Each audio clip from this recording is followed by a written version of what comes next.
So obviously, we've heard a lot of people talk about what's going to happen in the market and what should we do with our investments and what's going to happen in our retirement.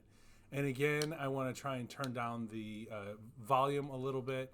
Hey, it's Jeff, your financial therapist, your financial coach, your advisor.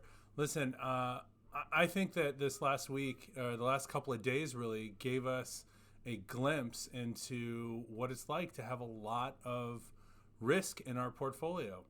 And obviously, you don't need me to tell you that risk is something that we all have in our portfolios, especially if you're invested in the stock market.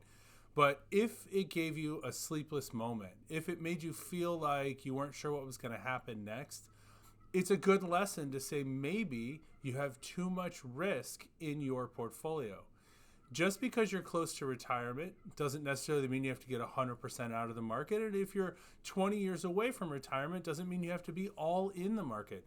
The whole idea behind having a plan and sticking to the fundamentals is to have risk that is associated with how you feel and what will help you accomplish your goals in retirement. If you feel like you're taking too much risk, it's not too late to take some actions and try and correct the way that your money is invested.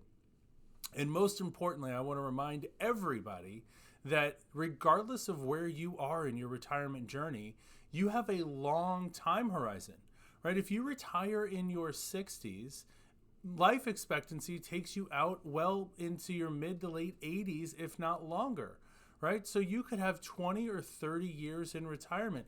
If you're married and you're over the age of 65, one of you has a better than 20% chance of living into your 90s, right? So we're talking long term. Even if you're close to retirement, you still can take a long term horizon with some of the money that you have in the market. Now, if it still makes you uncomfortable, we absolutely have ways to move things around, to put protections in place and floors and caps and make that some of your money is geared towards income as opposed to growth, right? There are a lot of options out there. And the most important thing of all of this is if you aren't working with a professional, somebody that does this every single day to help you take emotion out of your financial decisions, you should probably give us a call. Right? All my information is on the site here. You can leave me a comment. I'll be happy to answer it. We hope to talk to you soon.